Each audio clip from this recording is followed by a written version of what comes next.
జోహార్ అమరవీరులకు.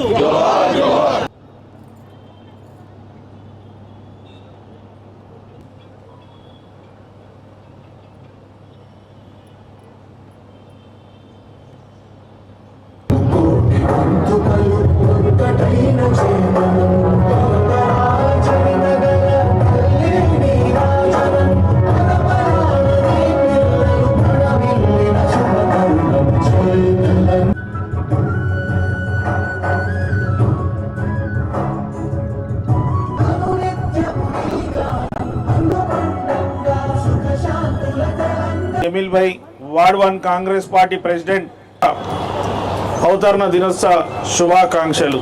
సంవత్సరాలు ఎంతో మంది ప్రాణత్యాగాలు బలిదానాలు చేస్తే ఈ యొక్క తెలంగాణ రాష్ట్రం వచ్చింది. మన తెలంగాణ రాష్ట్రంలో 1969 నుంచి తెలంగాణ రాష్ట్రం సపరేట్ కావాలి, రాష్ట్రం సపరేట్ అయితే మేము గౌరవంగా బతకగలుగుతాం, మాది మేము పరిపాలించుకోగలుగుతాం, నీళ్లు నిధులు నియామకాలు జరుగుతుందనేసి ఆనాడు ఎంతోమంది పోరాటాలు చేసిన ఎన్నో సంవత్సరాలు అయినా కూడా మన తెలంగాణ రాష్ట్రం ఏర్పడలేదు. కానీ మన సోనియమ్మ గారు ఈ రాష్ట్రంలో ఉన్న డిమాండ్ ఏదైతే ఉందో ఇది నిజమైన న్యాయమైన డిమాండ్. ఈ డిమాండ్ని మనం నెరవేర్చాలనే ఆలోచన వారిది. అనవసరంగా చాలామంది ఈ యొక్క ఏదైతే మన డిమాండ్ మీద చాలామంది ప్రాణాలు కూడా పోతున్నాయి. కాబట్టి అలా ఎవరు కూడా ప్రాణాలు పోవద్దు, అందరూ బాగుండాలి. తెలంగాణ రాష్ట్ర ప్రజలు ఏ విధంగా అయితే ఆకాంక్షిస్తున్నారో మీకు అందరికీ తెలుసు. ఈరోజు ఈ చీరలు అనేది మనకి ఇస్తున్నామంటే ఎంత నాణ్యత ఉందనేసి ఆనాడు బతుకమ్మకు చీరలు ఇస్తే ఆ చీరలు స్టీల్ సామాన్ల గురించి ఆ చీరలు స్టీల్ సామాన్లు అమ్మ వాళ్ళకి ఇచ్చుకొని ఆ స్టీల్ సామాన్లు తీసుకున్న పరిస్థితి. ఇంకోళ్ళు కొంతమంది అయితే కిటికీలకి పరదాల్లాగా వాడుకుండ్రు. అంత అవమానపరిచే విధంగా కేసీఆర్ గారు పాలన ఉండే.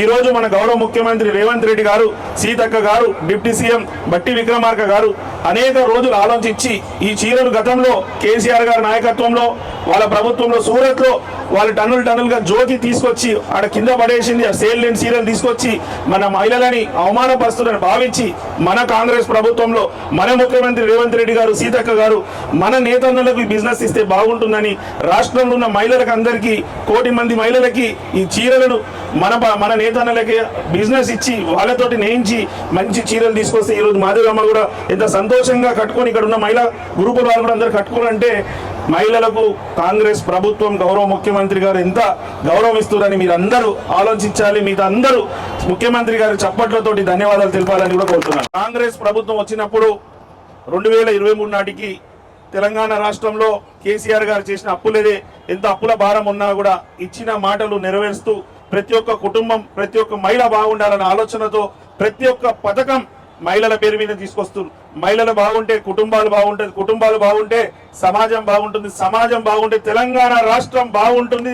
రాష్ట్రంలో అత్యధిక శాతం రానున్న రోజుల్లో ఏదైతే ఫైనాన్స్ డిపార్ట్మెంట్ ఉంటుందో నడవడానికి మీరు ట్యాక్సుల ద్వారా కూడా సపోర్ట్ చేసే విధంగా ఎదగాలనేసి మీకు స్కీములు తీసుకురావడం, పెట్రోల్ బంకులు కావచ్చు, సోలార్ ప్లాంట్ కావచ్చు, మీకు బస్సులు కావచ్చు, ఏ కింద్రమ్మ క్యాంటీన్లు కావచ్చు, ప్రతి ఒక్క చోట ఏ స్కీమ్ ఉన్నా కూడా మహిళలకు ఇవ్వాలని మహిళలకు పూర్తి ఎత్తున సహకరిస్తూ ఎంత ఎక్కువ మంది ఈ సెల్ఫ్ హెల్ప్ గ్రూప్ లో కూడా అందరూ జాయిన్ అయ్యి అందరికీ గ్రూప్ గా బిజినెస్ ఉన్న రాష్ట్రాన్ని